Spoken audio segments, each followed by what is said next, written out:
Hi, I'm Nate. I'm Noah. And we're joined with our friend Max Chester today. Hey, Max. Hi, how you doing? Max, just for a little context. Actually, it sounds better when Noah says it. Just for some context, the context for this. This is the context for this.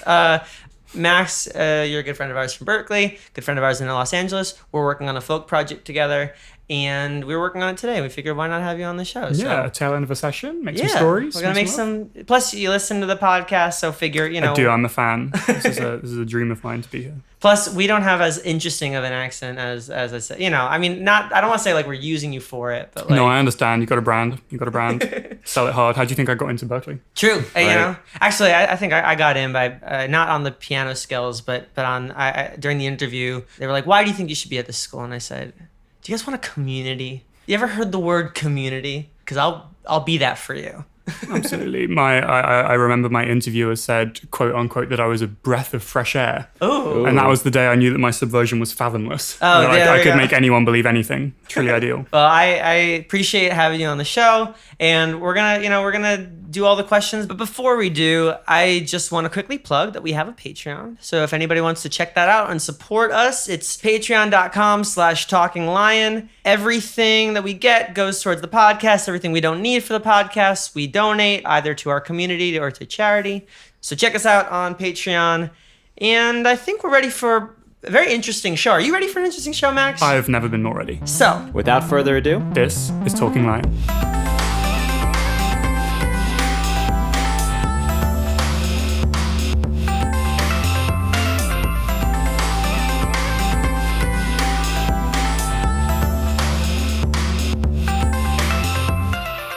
no, we have a third. we do. Hi, kids. That's what I've been asking for. Oh, no. Is this a turning point in your relationship? Is it dangerous? Is it will spiral out from here? No, I think it's the beginning of a beautiful new era. It's a new dynamic. It's a new dynamic. We're adding some a new vibe to the whole thing. Well, that's very exciting. How's everything going? I mean, we've been together all day. Yeah, but essentially we live together at this point. At this point, yeah. So I mean, we've been quarantining kind of as a group since probably like a month. I would say about now. almost a month or 2 months. Yeah, so you must have been quarantining as a group for almost a month after you, me, Noah, and Kira, our other friend. We've literally just had 4th of July together. And I had to sit through quite a lot of this was my first colonial themed jokes. Yeah, this is the first 4th that I've had with an English friend, and so I kind of and it wasn't even like clever stuff. It was more like I'm gonna kick your ass at backgammon just like we did in Yorktown. It was like not. Yeah. It wasn't. I think given that it was your first 4th of July with an English friend, I think you held back. I think you didn't dig into him nearly enough. Yeah, I was expecting worse. I was expecting way worse. I had the Neosporin ready. Okay, yeah, ready to go, and I was spared. Burns. Those sick burns. Some fresh ointment. If there's anything I'm known for, it's going way below expectations. That's I was about to say the same thing.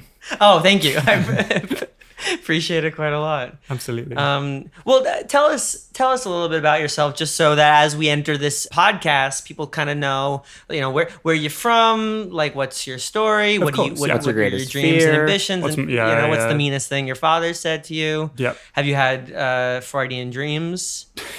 I you don't want to get started on my dreams, no. That feels like a leading question. No, the chicken dream, which we'll go without saying, but it isn't Freudian. It's just odd. But no, so I grew up in England, as I'm sure you can tell, and I'm sure you guys know. And having gone to school out there, I was always into music from a very young age, and that's kind of consequently led me to Berkeley in America. I finished high school as one does at 18, and immediately pretty much came out here. Bumped into you guys probably towards the end of the first year, I would say. 2017, so... 2017, yeah. So yeah, my first year at Berkeley, bumped into you guys relatively early on in the whole thing. And although I never became bosom buddies with you just out of hatred. I don't think I've been bosom buddies with anyone. I don't think I've ever called anybody specifically that. Well, we can change that soon. But no, so we kind of cross paths now and again through Sophia, a kind of a mutual friend of ours at the time. And then a friend of my ex-girlfriend. Exactly. There was just a lot of convenient paths crossing. And as I graduated, you guys had been out here for a couple of years already. You kind of knew LA a lot better than I did, and I was just a scared little foreigner kind of coming out here to know friends and no structure. And you guys very kindly extended a hand and invited me to trivia night, and just a couple of little things peppered throughout the week to give me some structure and some sort of resemblance of the before times when we all hung out together in practice rooms and did all kinds of silly little.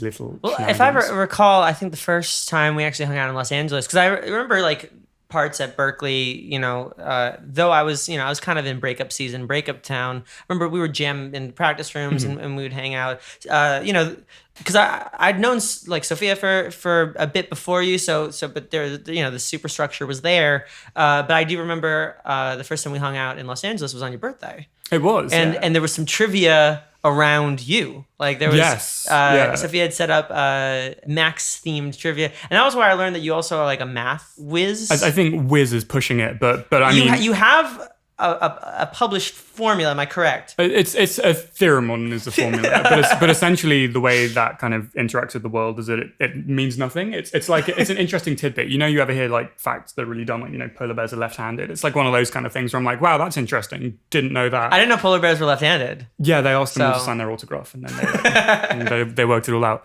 But essentially all it is it's just about digital sums of multiples of 12. Would you say that joke is polarizing? No, I wouldn't. I'd do my best not to say that in almost any circumstance. And Noah is chuckling to my left, dear listener. I just like how much you shut that down. It's like, would you say the joke is polarizing? Pun, pun, pun. And you say, no, I wouldn't. I've lived with Nate's puns borderline non-stop for the last 3 weeks. And at this point, I simply can't take it. I'm not even going to pretend to be polite. He punts them. Yeah. But I appreciate it. It's the price to pay for this kind of heuristic shamanism that Nate's given me in the last couple of weeks while we navigate the odd times that is quarantine. Times. Well, everybody needs friends in the apocalypse. That's how and I've always, and maybe it's because of the fact that I just love sitcoms, but I think I have somewhat of an obsession with the makeshift family. Like I think I have a big fondness in my heart for the kind of friends that you make, that it's not just, oh, we hang out of convenience, or we hang out because we need something from each other, like which was the case somewhat at Berkeley, and it is oftentimes happens in Los Angeles. But I always like this idea of like the growing, changing dynamic friendships, and I feel like we get along because we have a similar interest in that. Like, absolutely, yeah. The idea, the sort of joke we were making was making old friends, like off of that Ben Rector song, but like, because I actually have an issue with the song. It's like, you can't make old friends, and I'm just like, doing it. Only if you die young. Only if you die young. Exactly, yeah. Exactly. Got plenty of time to make old friends. Got plenty of time to die young, Yeah. Big shout out to Ben Rector. His quarantine song. What's his quarantine song? His what's it? Only you. Is that the song? Yeah, oh, it's so good. Yeah, crazy. Is it called crazy. Only You? Yeah, I think so. I think I only hear that when I'm hanging out with you. But Sophia consumes Ben Rector for breakfast, lunch, and dinner, so it'll be on at some point. I have a digestive joke with Ben Rector that you don't want to hear. It's a pun. Okay. And I'm Is going it to move Ben on. Rectum? Ben Rectum. There it is. Nailed it. Yeah. That was bad. That was just bad. Yeah. Well, Max, you're just in time for our second episode. Well, this is the 12th episode of Talking Line, but it is the second episode to feature our new segment. Can I ask you a personal question? Are you ready for it? I'm ready. All right. No, are you ready? I think so. Are you guys ready? I was ready. I brought one too. I did my homework. I brought one. Mine came to me this morning, and I'm curious. It could be a good question. It could be, and that's what's exciting about these. You never know. But I want to know if you can recount the worst breakfast you've ever had in context. So it wasn't necessarily like quality of the food, more like just a really rough morning or really rough evening that bled into morning. I just want to know a breakfast that was like your low point. I want like tears in the coffee, or throwing up next to the bagel shop, which was my July 5th, 2019, was just throwing up next to the bagel shop. That's not my low. I just wanted you to know that happened. That's your worst breakfast? No, that's just one. That's just a breakfast. Okay. That was July 5th, 2019. Right. Okay, I'm just gonna go for it here.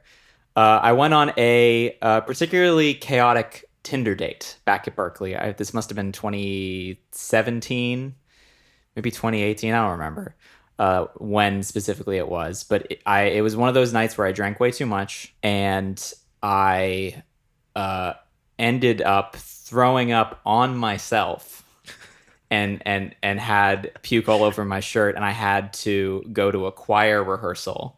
And I didn't have time to go home and change, but I did have time to drag myself into a Dunkin' Donuts and very hastily get myself a coffee and walk into this choir rehearsal. And just that was my breakfast, was just a Dunkin' coffee with literally just dried puke on my Batman t-shirt as I walked into video game choir. And it was just felt like it was the walk of shame plus like the walk of puke shame plus bad Dunkin' Donuts coffee plus I then going to an a cappella rehearsal. It just really made me feel like some special type of way. I don't even know if it was bad, but it was definitely something. Classic alto. Yeah. That's a whole story. That was in English, in proper English. No, that was a fucking wow. I'm not sure I can compete in the same style, but I want if if you have like emotional brevity, I'm okay with like some. I mean, yeah, I was raised on eggs Benedict and emotional repression. Okay, cool. So yeah. those two go hand in hand in this story. That's don't called you an English worry. breakfast. An English breakfast, yeah, exactly. It's seasoned with no feelings.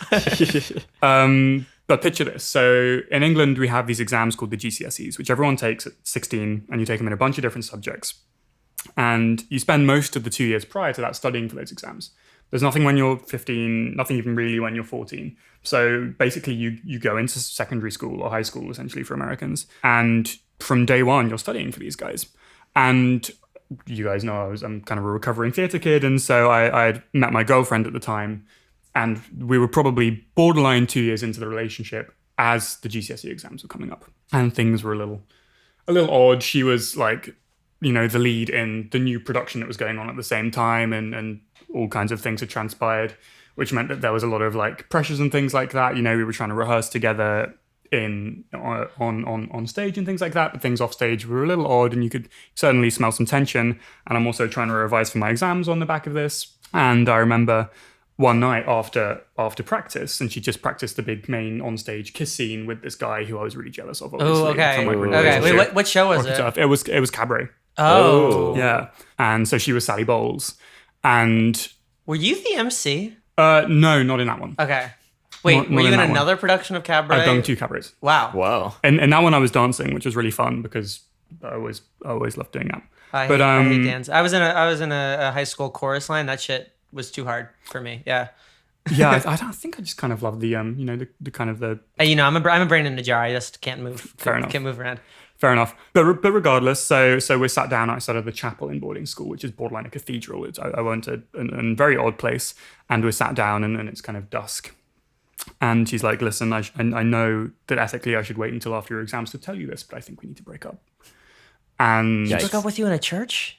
Just outside. It was in the gardens of the school, right? But there's just kind of this monolithic entrance to a giant Church of England cathedral behind us, which kind of gave it some kind of odd, ungodly setting, which was quite odd. And I mean, I kind of sensed it coming. I certainly didn't think it was going to happen like that. And I did my best in a true emotionally repressed sense to be like, okay in the moment. And as soon as I walked back to my dormitory later in the night, back to my house, I just like fully broke down in front of, like my best mates from the rooms either side of me who had heard it, and my housemaster who came along, and they kind of sat with me for hours and hours. And I remember waking up the next day, my English exam. English was my worst subject. We had to do lots of literary analyses and things like that, and I didn't like reading the books. So that was the first hurdle that I had to surmount, and Lord knows I didn't surmount it. And I had anticipated spending the night before reading essentially the spark notes of the books I was due to take the essay on, but unfortunately other things had come up. So I was woefully unprepared for this exam, and I was sitting having an eggs Benedict breakfast with my mate Wick, talking about just trying to get the rundown on like what are the texts, what do I need to know here? I don't mean to interrupt, but is Wick short for anything? It's short for Wickham. I'm sorry I asked. If there's anything more, he has brothers called Thurso, Farley, and Macney. Wow. Gesundheit. Yeah. Thank you. But regardless, so we're out there preparing for this exam, and I'm essentially just asleep, emotionally and physically Right, asleep. right. I didn't sleep much the night before. I'm not ready for this. I'm chowing down, throwing hollandaise all over the room and, of course, onto my shirt as well, because I'm, who really cares at this point? Trundle along to the exam, 9 a.m. in said cathedral before, because it was the only space big enough to house all the students. And I'm there realizing I don't really know anything. So I'm making up quotes from fake critics, hoping that the examiner who has 200 papers to do in the next hour is just reading through going, that sounds legit. And luckily it paid off. I did very well in that exam. Even I hate that. if you can bullshit, you can bullshit. And I think that's something I had to rely on that day. But I'm there, sat in the exam room, kind of reminiscing over the night before for about 45 minutes before realizing I'm halfway through the allotted time and I haven't opened the paper. Hollandaise aromas filling the room, and eggy stenches to my neighbors. So I was not best pleased that day. That was probably my most uncomfortable breakfast scenario. I'll definitely do it. Yeah, that's a lot of pressure. I mean, I'm just happy to never have to take a test again. I'm so glad I'm past that. Yeah, I think that like our anxiety dreams are like chickens, but like I still have test anxiety dreams. Me too. I still have wake up and I'm stuck in school and there's a test that I haven't studied for, and even worse than that, as I'm sure we can relate to as recovering theater kids, cast as the lead in a play.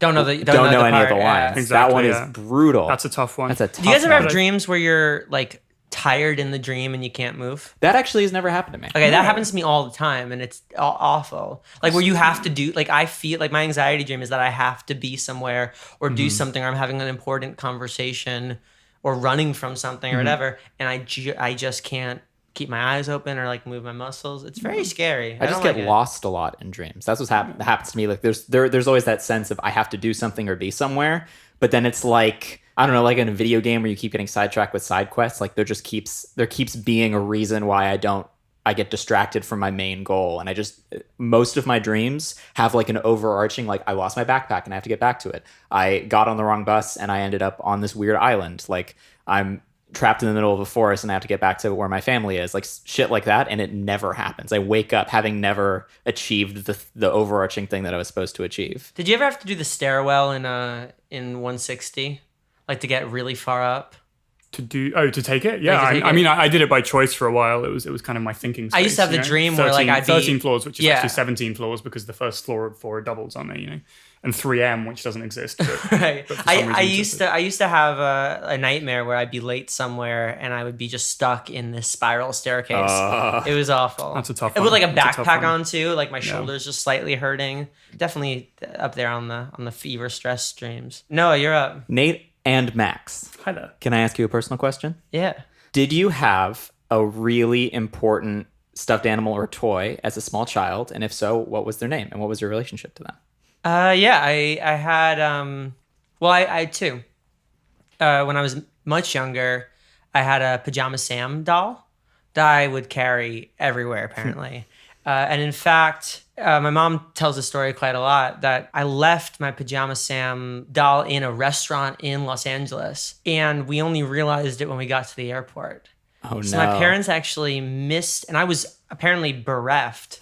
And so my parents missed their flight, or like changed their flight. Wow. To go back to the restaurant, get the Pajama Sam doll. Oh my goodness. And then leave. But as I got older, I really loved like the TY dolls. I mean, in a sense, I still do. Like I have this stuffed lion we have, named Kovu, and he's been hanging out on my nightstand. And if I have a bad dream, occasionally I'm saved by a lion, so I gotta thank Kovu for that one. But when I was a kid, I had a really vivid imagination, and I would imagine that some of these like dolls could talk. And I had a monkey beanie baby I named Magic. Ooh. And his name was Magic, one because he was sort of black and white. He kind of looked like a magician. If a monkey was a magician, Magic was it. But also, like, I would imagine that he had, like, he could fly and he had magic powers and he would fight some of the other stuffed animals with his magic powers. They didn't stand a chance. I was definitely an imaginative kid, and that definitely I had a stuffed animal. There is something enormously telling about other people's stuffed animal stories, I think. and that makes a lot of sense for you, but unfortunately, in all the ways you may have described me as a child, Bedeviled with Imagination wasn't one of them. And that is expressed in no clearer way than the name of my favorite stuffed animals. So first of all, we've got to have honorable mentions to second and third place favorites, which were Dogsby Little and Dogsby Large, which were a little and large dog respectively. No prestidigitating monkeys flying around the place. That one went way over my head. But So did Magic. Exactly. But my true favorite was Blue Birdie, who was blue and a birdie. That tracks. And Blue Birdie was my favorite to such an extent that my poor mum had to resew on arms and little eyes and things, presumably in the hundreds of times, just non-stop, constantly resewing when limbs fell off because I was hugging through stress dreams and things like that, or whatever 8-year-olds have to deal with. And he's still alive and kicking. Was he able to talk to you? I don't think I ever had that. Okay. I think the only times I ever tried to talk to my stuffed animals were when my teachers told me it was a good revision method. They were like, teach your teddy was this whole thing, right? Because if you can teach it to them, you prove to yourself that you know it. Yeah. And so I did that, but seriously, I was not. Teach your Tweety. Yeah, exactly. I was very much not engaging in that kind of side of the teddy bear industry as a kid. Well, it's funny. I do remember having a bit like a really overactive imagination to the point where my friend Luke and I, we genuinely thought in a Danny Phantom or whatever sense that we could see ghosts, or that we had magic powers or whatever, and that we just couldn't see them in this reality, but that we were kicking ass somewhere, somewhere else. So Nate and Noah, is it okay if I ask you a personal question? That's not the name of the segment, It's can I ask you a personal question? You're so polite. Dear Nate and Noah, mayhaps and perchance, with good blessing, I might be able to attend to you with a personal question. You may. Thank you very much. I want to know, in the last 2 or 3 weeks, which we've essentially spent holding hands, what's something that you think you did that was really brave? Not necessarily brave in a Samsonian sense of, you beat the lion or anything like that, but just something that you were proud of yourself for doing because you thought that it was a little bit outside of your comfort zone, but the right thing to do. That's a great question. And my go-to thought is the protests. I think there's a bunch of awful stuff happening in the country, and I'm happy to be on the right side of history in this and just and be a part of this wave and protest. But outside of that, I feel like my answer is a little bit of a cop-out, but it's what is coming to my head, which is that I feel like because we're in music, because it's such a, outside of a comfort zone place to be in anyway, that's kind of become my comfort zone. So when you ask me when was the last time you were brave, I don't remember in the last month being particularly brave. And if anything, I feel like I'm a pretty cautious person. So I think that if anything, your question is a gauntlet to be thrown to be, a little bit braver. We were talking this weekend about the movie We Bought a Zoo. We didn't watch it, and then we're not talking about it, but all you need is 20 seconds of bravery. I feel like I haven't had to channel that space in a while. I can do my best to put you in a situation. Oh, I would, I'd love to be in peril. Just. But yeah, Noah, what about you? Well, what about me? I think I'm in a similar boat. Obviously, with the quarantine, I haven't done much of anything. So adding the additional gauntlet of doing something brave is a tricky question to answer. I did not too long ago start to wade into the waters of trying to find some kind of platonic ground with a romantic ex, and it was a belabored conversation. And it was one of those conversations that had a lot of personal stakes, and we talked a lot about mistakes that I had made, and mistakes that were made on both sides, and in the spirit of moving forward as adults, and trying to find the goodwill to move past unhealthy attachments and find hopefully some kind of better future, even though the relationship has changed significantly. That's still something that's kind of ongoing, but I think that there's a bravery to sort of, one, acknowledging shit that you've done wrong. Yeah, absolutely. And also trying to be friends with an ex. It's not always easy. Well, thank you for joining us for our new segment, whose name you... Can I ask you a personal question? Thank you. I'm not trying to get kicked out halfway through. I appreciated the gymnastics you did earlier, though. The next question that we ask is something new and something old that we're listening to. I'm going to start with my old.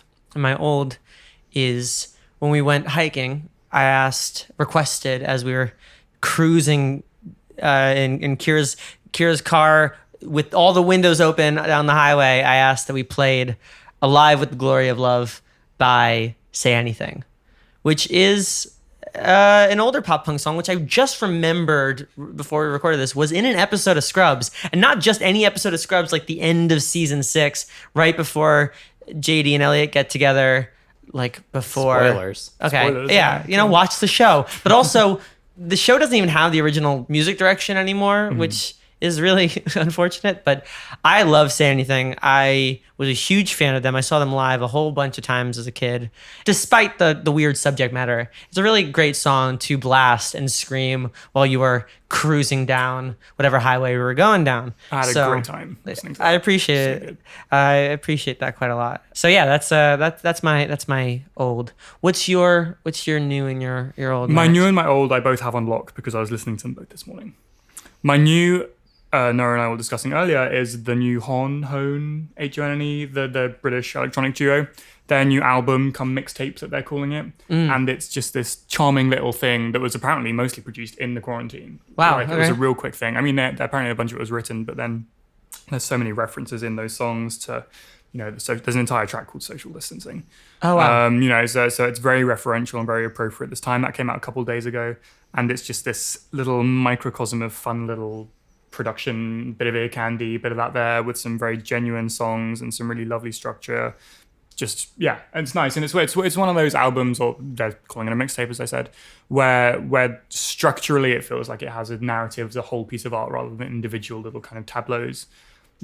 So you start at the beginning and you listen to it in order, which I don't often do with albums. I'm typically not a patient enough listener to do that, which is something I'm trying to work on. And so I dove into this, and I was rewarded greatly by that. So big shout out to them and big recommendations. It's called No Song Without You, and it's a really lovely little project. It doesn't take long. It's like 35 minutes. The whole album. Listen, I'm the odd one out, so I still got to listen to it. Yeah, absolutely worthwhile. And my oldie was I've recently been getting back into, after a bit of probably a year-long hiatus, like the end of Mahler's symphonic works, like 7 through 9, kind of went towards the end of his life, and he was a grumpy old grouch. And this was in the time before Carly Rae Jepsen invented music, remember? So Oh yes, yeah. so for him to be doing this crazy kind of stuff, particularly like the fourth movement of Symphony 9 is, and I maintain, will forever be probably the greatest bit of music ever written ever. Full stop. So It's when you just went stunning. when we said old, you went old. Yeah, I'm going I think like that's way the back. oldest piece of music That's we've the had oldest on piece this of music that podcast. we've had on the Yeah, I appreciate it though. Yeah, For those of you who don't know Mahler's stuff, it's worthwhile digging in. It's not as inaccessible as you think it is. But yeah, that's an absolute banger. I'm unfamiliar. Mahler. Mahler. Oh, Mahler. Mahler. Mahler. Yeah. Yeah, Gustav. Yeah, You Gustav. may Yeah, know Gustav Gustav. Mahler. Good Well, old yeah, Gustav. I think You I had remember to. I think I just had to say it slightly New York. Okay, yeah. New York. Yeah, trigger Yeah, the memories. Yeah. Yeah, first I thought you said Marla, and I'm like, Yeah, I thought you who's said. I'm like, who's Marla? Marla, Yeah, who's that? yeah. No, Gustav. Yeah. Gustav Mahler. Absolutely. But the final movement of his last symphony slaps. You're out there like banging heads and stuff. It's crazy. I'll take your word for it, but I'll listen to it too. Yeah. That's my old. No, what's your new and old? Okay, so here's the thing. I didn't know what your new was going to be. My new was going to be No Song Without You by Han. Like that was what Oh, I wow. came with my answer. That was my Are you guys prepared bosom answer. Sorry, brothers? yeah. Bosom. Bosom buddies. Because I actually, truth be told, have not gotten a chance to listen full through the entire record. I stopped about halfway through, but the song popped up on my release radar, and it was one of those moments when like the song came on, and it's just like head out the window, like slightly melancholy, feel good scene in an indie movie kind of song. Like it's one of those songs that just really has such a cinematic vibe. And I was walking down the street listening to it, and it was one of those moments where I just felt like I was the star in my own movie, and it's just like such a nice. Like it captured such a nice moment, and I listened to like more of the rest of the record, and I was like, oh, the production on this is like what I've always loved about them is they use like harmony and vocals and production in a way that like is inherently nostalgic and pulls cues from lots of like old jazz and soul music, but it's extremely current and rides this really nice line of being nostalgic, but also kind of futuristic. And the new record is very much like.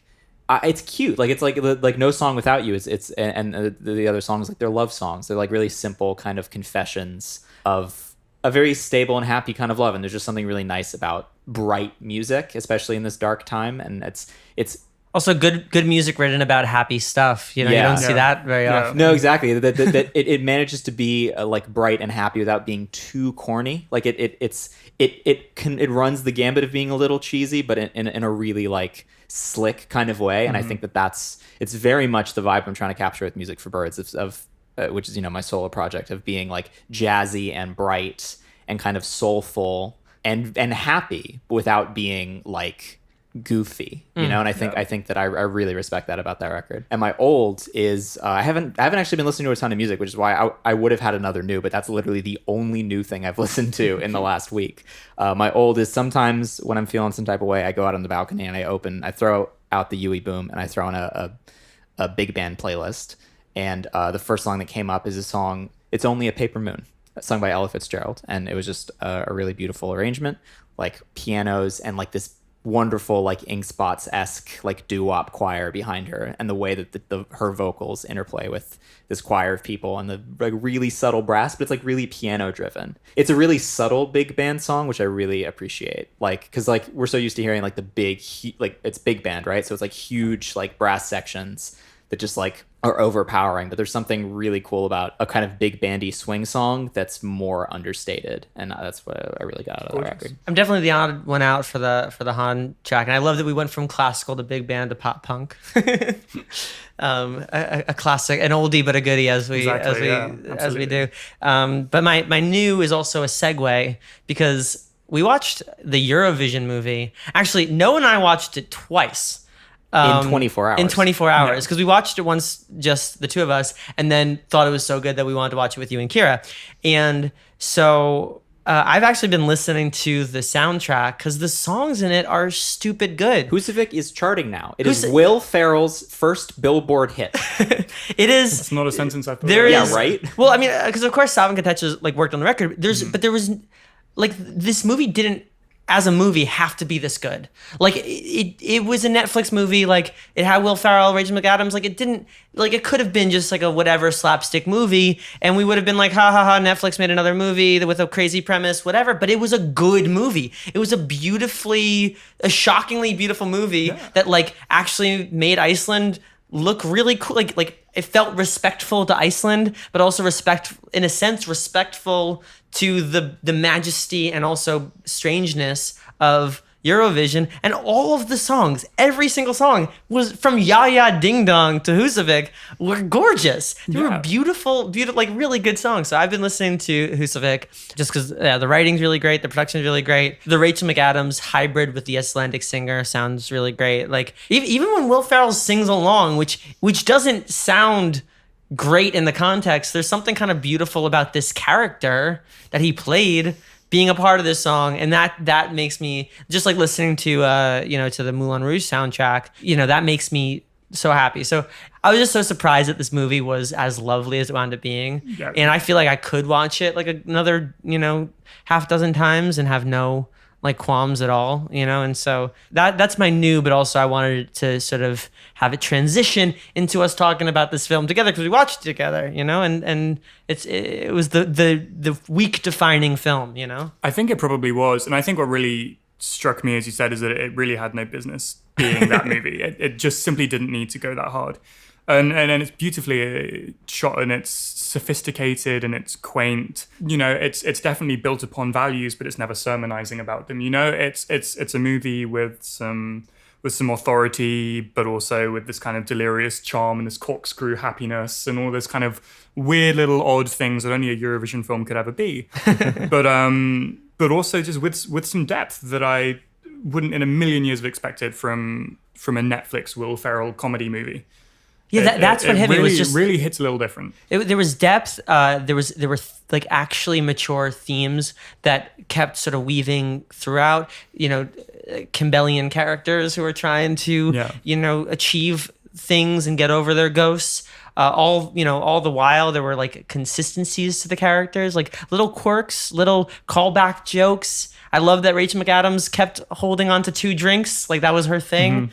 It was just they did it precisely 3 times in true comedy writing fashion. Exactly, yeah. Just very thoughtful. Right? Yeah, that's the thing. It was a thoughtful movie. There was so much heart to it. Even Rachel McAdams' Icelandic accent was just like, it was like this nice hybrid of Bjork and Rachel McAdams that I didn't know I needed in my life. But I think my favorite thing about my second viewing of that movie was really dialing in on, one, how hard all the actors tried to keep their accent consistent, but how terrible they were at it. Like, just like the premise of the movie is so ridiculous that it truly doesn't matter that they can't hold a consistent accent to save their lives. Like, there's moments when it's just like, that wasn't Icelandic. But the thing that struck me with that lens was how fucking good Pierce Brosnan was at it. So Pierce Brosnan crushed the... Like, I didn't even notice it was Pierce Brosnan the first time I watched that movie, and then I saw him in the credits, and the second time I was like, oh, that's Pierce Brosnan. His Icelandic accent is like... I don't know if it's accurate, because, Noah's become the prevailing Icelandic accent expert on I the don't know show. if it's accurate, but it's consistent. And I think there's just something about, like that man approached this movie with a craft, and he, like, stuck to his guns and, like, really, like, nailed the accent. Whereas, like, Will Ferrell, like, that's not his bag. Like, that he's not coming in. Right, though he's coming in to be I Will will Ferrell. put down a defense that Rachel McAdams crushed her accent. I think She did crush her accent, but it's still, like, there's moments when she sounds super Canadian. I mean, that's Like, fair. That's like, there's moments where you can hear it's Rachel McAdams, like, and they obviously didn't push to get a better take, because that wasn't the point of the movie. Whereas Pierce Brosnan, I will reiterate, crushed it. Viking energy. Viking energy. Well, another TV show that Noah and I watched that I actually want to recommend to you, Max, and to everybody listening, is this lovely Netflix animated show called Kippo, In the Age of the Wonderbeasts. Wow.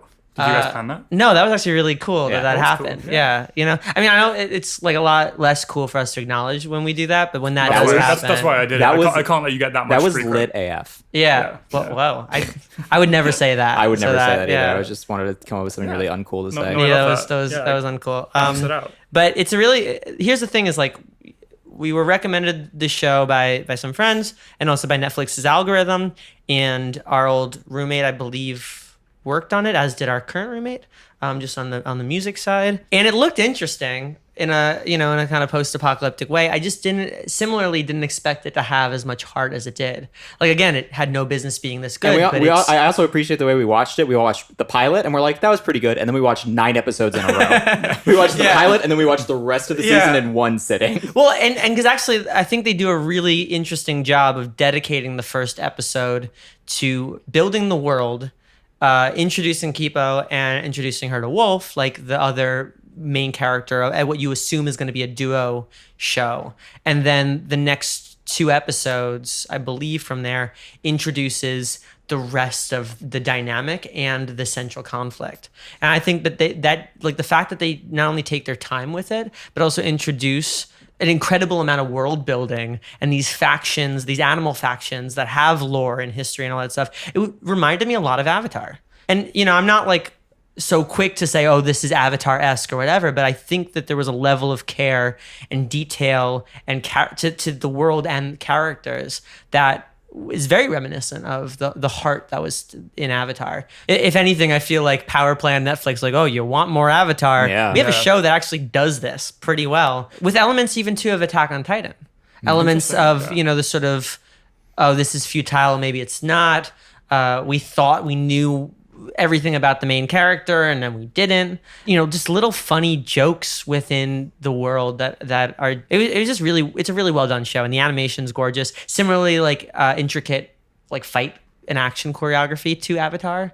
I always loved that like a fight could sort of take place over the course of many locations and stuff like that, and I think Kippo does a And a great job nice of like that. musical element to it. Like, music plays a really big role in the show. And I'm not always the biggest fan of the way music interweaves with media, because sometimes I feel like it's a little on the nose. But I feel like the music was like really heartfelt and added a nice flavor to it. Yeah, the original songs are great and like fit in the world. Similarly to Eurovision, which I accidentally said in a somewhat Icelandic accent. Eurovision. Very similarly to Eurovision. But also the actual like music supervision's really fantastic. Oh yeah, the music in the show is sick. So interesting. The actual scores, like And Considering the score is Yeah. gorgeous. The score is really, really good. Well, I know what I'm watching tonight. Kippo. Absolutely. There we go. And the Age of the Wonderbeasts. No such luck the second time round. Oh no. What is the last photo on your camera roll? Oh, so it was one of my roommate's birthdays, and she's been having an odd kind of time, and I think she needed a bit of distraction therapy. And so we ended up decorating the house in a sort of a 70s cinema sort of theme. So we rolled out a red carpet from her bedroom door where she'd be brought back in the back door, which goes straight into her bedroom.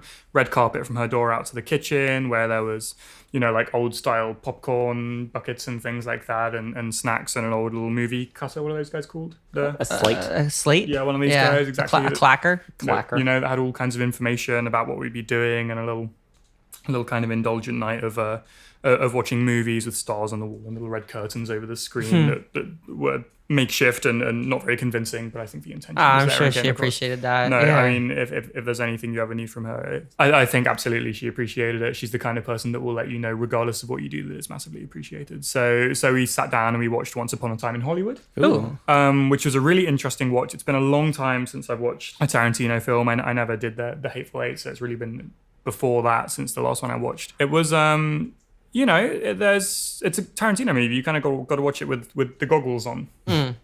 You try and just kind of immerse yourself for a couple of hours into this weird little collage-y love letter to late 60s, early 70s LA and all this kind of odd spaghetti westerns. Yeah, and it really is quite beautiful in its cinematography and its staging and everything. I think the only issue that I had was I was not in a sufficient kind of mental awakeness to take on all the details. Yeah, that's a big movie. There's a lot going on in that movie. Well, and it's also, I feel like... It's a watch 2 or 3 times to understand kind of movie. Yeah. Oh, and also just to know the actual history. Like, I feel like, I don't want to spoil it, but there is a happy ending that never happened. Well, that's the In Hollywood. It's the Once Upon a Time in Hollywood, the After Ever After, right? And so that, and that's the thing is like, to know, like, what really hit me about it is when I was in high school, I was fascinated by like the Summer of Love and like the Manson family and just that whole, like, it feels almost like it's not real. Like there's something really, and people mark that time as like the end of like the golden age of Hollywood or whatever. And, Tarantino posits like, what if it could never end, And I think that there's something really interesting having come into it with that history and that understanding of what that time was. And then just sort of seeing it turn on its head the way that Tarantino did. Was really interesting and really surprising for sure. What's your last photo, Noah? What's your last photo? Oh, my last photo is from our 4th of July weekend. It is actually a photo of you, Max, Nate, and Kira huddled around a laptop doing a crossword. Oh, can I see it? It's a really cute photo. Oh, that's lovely. Look at us go. I was sitting on opposite end from you guys, and I'm like, this is a nice moment. I'm gonna try to sneak a little surreptitious photo of this. I love that. Well, mission accomplished. Yeah. We destroyed that crossword as well. We really did. We were feeling it that night. Fully cracked. Absolutely. Nate, what's the last photo in your camera roll? I can't tell you, which leads me to my low. I broke my phone. Oh, right. Oh, that's Oh, yeah. I was waiting for that. Oh, no, that's great. It probably was a photo of us on that day because that was the last day I had a working phone. My low for the week was that it was 3 at night or 3 in the morning, depending on your opinions on how AM works. And I was listening to a bounce of one of our new songs called What I Get, which I would argue was one of the highs of the week. It isn't the high, but one of the highs was that we made progress on this song that we really started 2 years ago. And it sounded so good that I wanted to listen to it on my phone's speakers at 3 in the morning while brushing my teeth. Only thing is that I put my phone precariously on a towel and it fell. And phones in bathrooms, a dangerous combo. Yeah. And I was actually smashed many a screen in a bathroom. Here's the thing though, I was lulled into a false sense of security because when I picked up my phone, it was fine. Like the screen was untouched. I'm like, that's why people buy cases, baby. Except for I also was like, that was a loud thump. I hope nothing's wrong. But I was like, I'm probably fine. And I touched the screen. I'm like, I'm still fine. And the facial unlock. I got in, I was using my phone just fine, and then I locked my phone. And turns out one area of my phone has become unresponsive. So no matter how much you poke it doesn't read your finger, and it just happens to be the first number of my passcode. Oh no. So Brutal. Despite it looking fine and despite everything, I couldn't even get into my phone. So I brought it in. They said I had to send it out. And that's the thing is that I'm okay. I'm glad that I'm very grateful that I had insurance on it, like the Apple Care or whatever, so I could get a new one, and then I'll have a new phone in a couple of days, and that it's not like we're going anywhere really. And, iMessage works on my computer. Like everything's all right. It's just your phone's kind of been places with you. I think about the fact that I've had that phone for 2 years and that I've made important calls on that phone, and it's come with me to New York and to Chicago, and it's been a companion of mine through experiences. And now I dropped it like it was, yesterday's Jello. That's often how you drop it. Yeah. I just dropped it like it's yesterday's Jello, and now I got to send it to a factory, and that's the end of our companionship. But definitely a headache I didn't need. Absolutely. But my high was, as I imagine we'll all probably talk about in our various iterations, my high was that we had a lovely 4th of July. That actually, I was worried that it'd be a low because I miss going to New York for the 4th of July, but I was afraid we wouldn't see that many fireworks because there's no formal show. But instead, we went to yours, and every person in, like at least one family per block was putting on their own individual fireworks show, which in the month leading up to it was a nightmare, but it was really nice to like sit on the hill and see a dozen different fireworks shows. It was really, really beautiful. So that's my low and my high and my cop out on my last photo. Nice. Highs and lows? Highs and lows. I'm going to start with my high because I feel like it segues nicely from your low.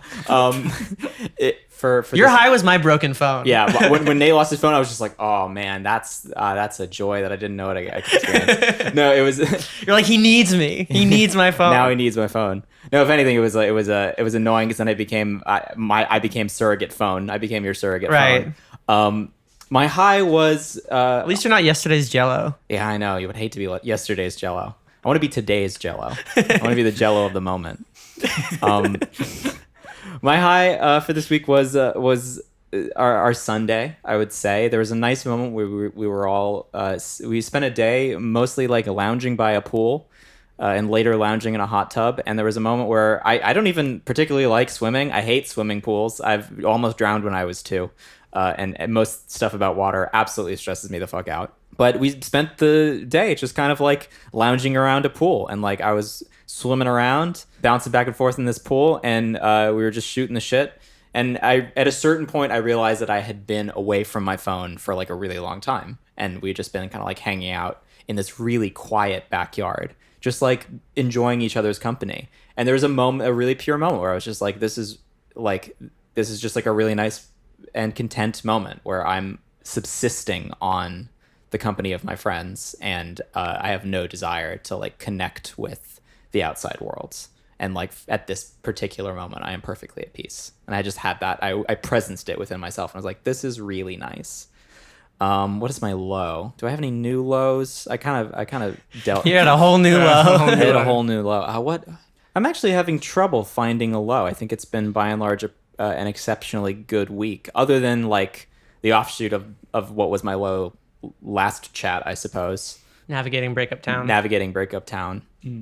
Was it when I beat you at chess? Yeah, I'm gonna say that. It's when you beat me at chess. That honestly that felt really shitty. Chess really stresses me out because I love it, but I'm not like particularly good at it anymore. But I there's a part of me that desperately wants to be. So yeah, I think Nate beating me at chess was probably my low for the week. That was brutal. I can sympathize with you on that. It was a rough game. Nate and I had a stunning draw that I so nearly made a massive comeback from, and I was devastated to have fallen short of the win at the last moment, and it really ruined my week. I feel like winning on a technical stalemate does not, or not even not winning, just drawing on a technical stalemate is not necessarily a victory on my so far camp. Behind, and to have made a couple of alright moves, which for me doesn't happen very often. To put myself in that position, I was massively proud of, and I quite frankly blame it on you. We were all sat around, dear listener, on the grass outside my house, observing this spectacle, this marathon of a chess game. Yeah. Eyes agog, no phones in sight, as we kind of were witness to this great competition, and it was stolen from under my nose at the last second. So Nate's not in my good books right now. That's not my low. I think with knowing glances to those in the room, this last week has been truly baffling, just an absolute hodgepodge of every feeling you can possibly have. T for tumultuous, T for tension, T for indulgence. And in 6 months' time, it'll all come out in a lot of brilliant songs from a lot of brilliant artists. But for now, while it's not my place to tell the story, there's not enough punctuation and detail or settling on things yet to overindulge. Unfortunately, some feelings got hurt. And the high is that everything is looking up, and there were feelings that needed to be hurt, and I think everyone's on the same page.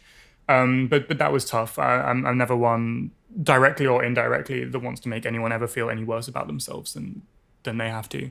And to have been involved in that complicitly or otherwise was tough to come to terms with. But it led me to the higher, which is that it really made me appreciate, I'm not typically one who indulges massively in kind of like external support systems. I like to think I've got relatively good coping mechanisms, and the way I process things. Repression. Is with a bit of cheeky eggs Benedict from Repression. In the hollandaise. But to have been spending so much time on this 4th of July and the day after in the pool has truly given me an appreciation for this kind of little quarantine we've got. And I think it also forced me to be a little bit honest about with myself about what capabilities I have, and that it's not always the worst thing in the world to indulge in some self-care time with other people who mean a lot to you. So and open up. I think, and I was talking about this with you like while we were all hanging out, that because I came from such a childhood friendship where there was so much like communication and openness, I kind of just like that's how I view things, but even though that's not necessarily how everybody's experience of friendship is. But I feel like one of the things that I was trying to like coax you, like elbow nudge you into is just knowing that like, we're friends that you can open up to and be honest with and that sort of thing. So massively grateful for that weekend that we shared and the rest of the time. That wasn't the only time we spent together this week and throughout all of it. Good hiking. Some great hiking. Also Kingsman, we forgot to mention that when we were talking about like the movie. I say we watched the second one and then we talk about the absolutely. Kingsman 2, Return of Jafar. Tackle on both. Return of Chinatown. Right. Yeah. Jack Strikes Back. Strikes Back. But that was my high and low, which I realize is a little vague to be all consuming for a listener, but it is. Noah's was vague last.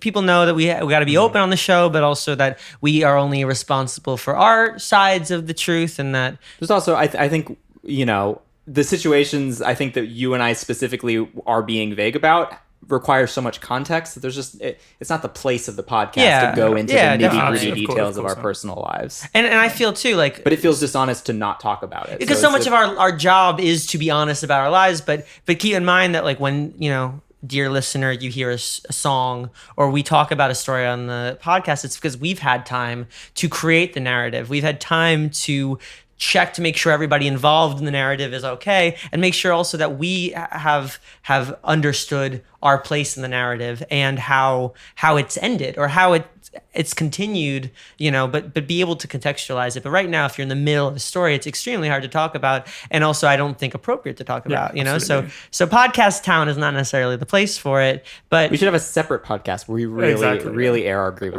grievances, and work through our the things we should be working through with our therapist. Do we call it grieving lion? Grieving lion. Yeah, absolutely. Wow. Well, I guess in conclusion, since we are talking about narratives that are in the midst of, what are you looking forward to? I'm looking forward to a result of all of this, which is that I've been in a bit of a writing rut recently. Oh, okay. And just not even perhaps entirely as a result of this, but it's certainly catalytic in that it gets you feeling things and gets you thinking things, doesn't it? But I feel like I've been doing some of my best writing, some of my best production. I sat down in front of my laptop yesterday for a couple hours, and the amount of work I did in that couple hours probably amounted to more quality content than the last month put together, So it's really lovely to have that kick, and it's given me a little bit of faith that I'm not running out of ideas, and that's kind of a bit of a myth that sometimes we scare ourselves with. Yeah, for sure. So I'm glad I'm having them now. And I'm looking forward to continuing to pursue that, and I think I'm going to really be proud of what comes out the other end. I'm excited to hear it. Just everything you show me is great, and I'm biased because part of what we're working on is, our stuff, whatever. But like, you've got a very specific sound, and I'm excited to see where you run with it. What am I looking forward to? We're now truly entering the home stretch of our Different Plans record, and I'm excited to be out of the woods. I can see the light at the end of the tunnel. I can see the day where I can breathe easy and not feel like I have a sort of Damocles over my head with respect to... That's the name of the fish that we have hanging in the corner? Yeah, it's the sword of Damocles. Oh, is it actually? Sword of Damocles is the fish, the famous fish. So I think that's probably on the immediate horizon. The thing I'm looking forward to is submitting this heckin' EP for distro in a couple weeks. When's our deadline? Next week? The next week, yeah. Yeah, our deadline's next week. So it has to be a day after this airs. a day after this airs. So if you're hearing this, understand we're currently in real time stressed as fuck. Yeah. But shortly we'll have a moment of respite that I'm very much looking forward to. As this airs, we'll probably be sat together with a bottle of champagne, celebrating the fact that you just hit distribution. Right. And then the next morning we'll wake up and we'll listen to them. Right. So That's the hope. That's what we're hoping. Yeah. I'm happy. Like, what I'm looking forward to is similarly for these songs to come out. This song, What I Get, which was going to be, this record track, and I didn't really think too much about it, has evolved into a really beautiful song, a song that has kind of hit home in a new kind of way. And a song that when I think we first wrote it had a level of sadness to it, but recently discovered a level of anger in it, which is actually kind of a nice thing for me. I think I don't get angry. And I think that I needed a little bit of a kick, a little bit of an excuse and a reason to be angry at certain things in past relationships, or both romantic and otherwise, just for the sake of letting go and sort of moving forward. And the thing I'm looking forward to is I'm symbolically shaving my beard and opening myself up to just like not being so cautious, not being so workaholic, and instead trying to see my life more holistically. Like, what do I want, and how do I kind of like emotionally prepare myself for that? Which I guess now I'm being cryptic, but like it's just more that I'm really good at compartmentalizing, and I think it's done me a lot of good in this music world and this podcast world, but not necessarily personally. And I think I'm very grateful to this friendship for reminding me that there is more to life than just making shit. But that requires me to like unlatch a couple doors and shave my face. As much as I do like this beard, I feel like I've used it as somewhat of an excuse to be a bit of a hermit emotionally. So I am looking forward to that. Looking forward to Kingsman 2: Return of Jafar. Right. I'm looking forward to my gastroenterologist appointment because I get to find out if that endoscopy was really all for naught, or not for naught. And most excitedly, I'm looking forward to your outro, Max. So what do you got for us? So I went a little hard right here. So I'm going to need you guys to explain what I'm doing. Okay, he's reaching for his bag. He's reaching for his bag. Yeah, I mean, I don't need this level of He's detail. opening his bag. Okay, He's reaching in. He's reaching in. Famously. He's grabbing Play-Doh. He's got Play-Doh. He's pulling out Play-Doh. It is orange and it is green. Orange, green, and purple Play-Doh. He's got orange, green, and purple Play-Doh. Oh my God! He's handing us the Play-Doh. Play-Doh. Play-Doh's been distributed. So here's how we're going to win this podcast. Okay, so we're guys. opening up the. You open it. We're opening up the cap. Okay. You can smell it to remind yourself of happier days. Oh my God! It The smells. heady and halcyon Wow, times that of is life on the such a playground. Wow, Yeah? that is I'm very holding the smell up nostalgic to the mic as if Okay. that's going to work. Yeah. Here's what we're going to do. You guys have 20 seconds Okay. to build your Okay. favorite animal. Okay. Whoa. We're Okay. then going to describe the animals to each other, and the person with the best animal wins the podcast. Oh my God. Whoa. That's how this is gonna work. Jesus Christ, Max. Okay. Let's do Wait, it. first I got to get out of the tub. That's a little. Okay, yeah. It's the initiative So- test I really wasn't expecting Okay, here. Max, I need you to have some sort of narration going on as we're making our animals. Our animals, I don't yeah. even know how to make a. Well, I still can't get mine out of the tub. I might need some assistance. Eat dirt, Can you, losers. I Yeah. already got legs on this bitch. All right, bonus points if you guess the animal. Or if I guess the animal. Yeah, if we can guess everyone else's animals. Okay. You definitely threw us for a loop. Did you buy Play-Doh? Of course I did. No, I just own Play-Doh, Nate, as a 22-year-old. Listen, I'm not sure. 22-year-old male. You now own Play-Doh. I was the kid that used to eat this, so if I Oh my God. if I If had, you start if I eating had it Play-Doh, now, yeah. So we're gonna begin, and here's what's happening. Okay. I was fully aware when I chose to do this. I was plagued with a glob of unanimous ideas until Play-Doh came to my head about how do I end this, and then I realized that obviously for us in the room this is massively fun, right? We get to play with Play-Doh, get to build some animals, but it doesn't necessarily translate perfectly in a visualless medium, does it? So we're gonna have to kind of explain what's going on here. We're all kind of sat in a semicircle, and I'm out here frantically playing with Play-Doh. rolling Play-Doh for the first time in probably 16 years. Yeah, this is Right. an extremely challenging thing that I'm having a hard time doing. But I appreciate the challenge. Yeah, well, it's a little different. I'm stressed is what I'm trying to say. Oh God. Oh no, his head. Yep. His head is fallen. Okay. Shit. No, I've made a plane. Oh no. Crap. Is this looking like an actual thing? Okay. This guy looks like John Cusack, which is really, really unfortunate. It is so hard to make specific features. Why do you think I did this? You think I didn't know that going into this? I call it 10 more seconds. Okay. Jesus 10 more seconds. Christ. Okay. It's happening. It is happening. Now it looks like yesterday's Jello. Yeah, talk about yesterday's Jello. Yeah, also known as your phone. Oh no. Dropped like yesterday's Jello. All right. I've got my answer. I'm not going to win this. I'm simply not. I got mine. But I'm kind of proud of what I did. All right. So should I go first? I think we should guess.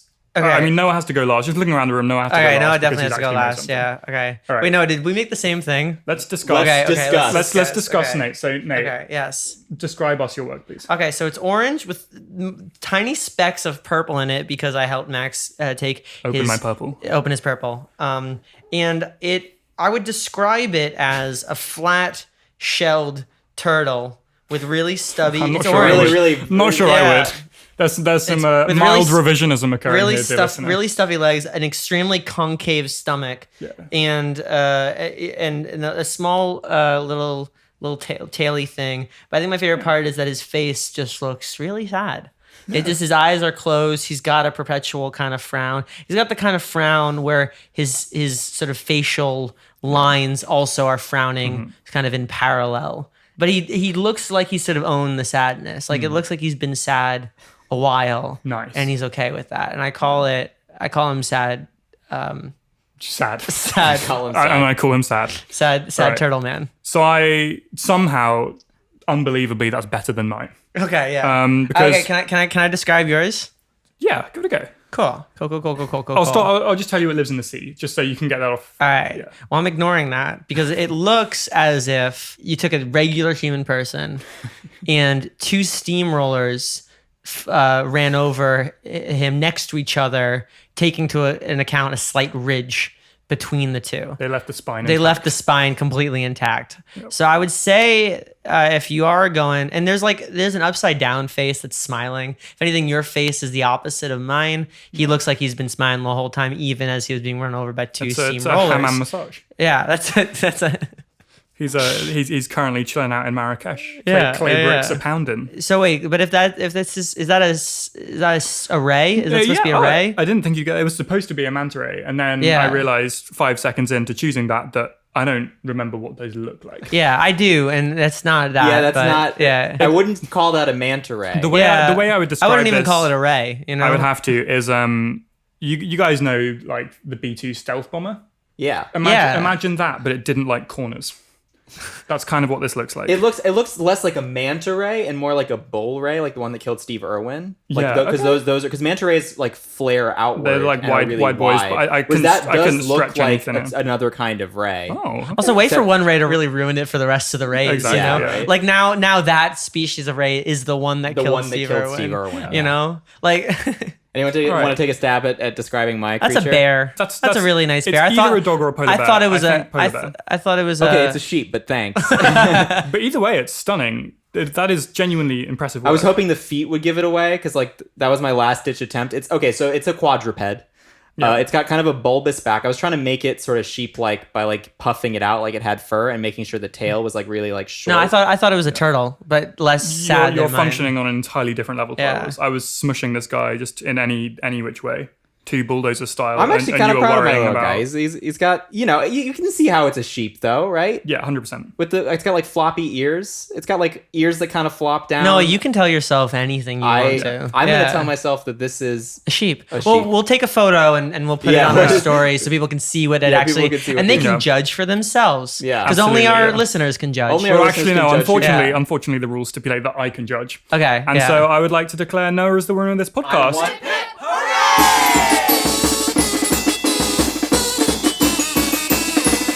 I won the podcast, And y'all. consequently, he gets to say the podcast catchphrase, cooking doesn't get tougher than this. Oh, okay. Well, you heard it here first, folks.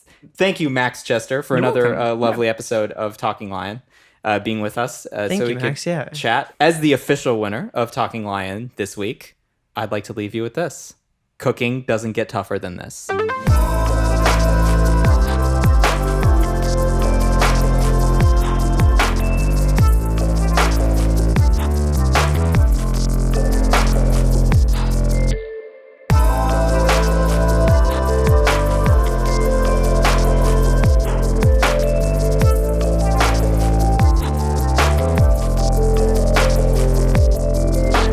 We would like to thank Alan C. for supporting Talking Lion on Patreon and Isotope.